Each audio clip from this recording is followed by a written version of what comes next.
Hello అండి. వరలక్ష్మి వ్రతం ఏమిటి? ఈ ఇద్దరు అమ్మవార్లనేంటి? ఎందుకు ఈ ఇద్దరు అమ్మవార్లని ప్రతిష్ఠించింది అనుకుంటున్నారా?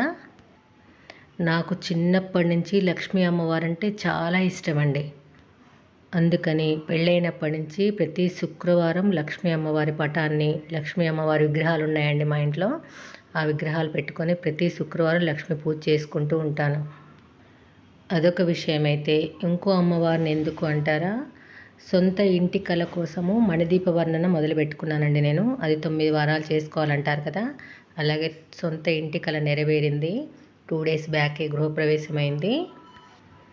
అందుకోసమని మణిదీప వర్ణన కూడా ఎలాగో ప్రతి వారం చేసుకుంటున్నాను కాబట్టి ఇంకో అమ్మవారిని కూడా ప్రతిష్ఠించాలనిపించింది. అలా ప్రతిష్ఠించుకున్నాను. నాకెందుకో చాలా ఇష్టమండి అమ్మవారిని తయారు చేయడం, అలంకరణ చేయడం అంటే. వేడుక. అమ్మవారిని తయారు చేస్తూ ఉంటే చిన్న పిల్లల్ని తయారు చేసినట్టుగా అనిపిస్తుంది. ఆ సంబరంగా నేను ఇద్దరు అమ్మవార్లని తయారు చేసుకొని ఈ సంవత్సరము వరలక్ష్మి వ్రతాన్ని చాలా చక్కగా చేసుకున్నాము. ఇప్పుడు మీరు ఆ వీడియోలని చూద్దురు కానీ.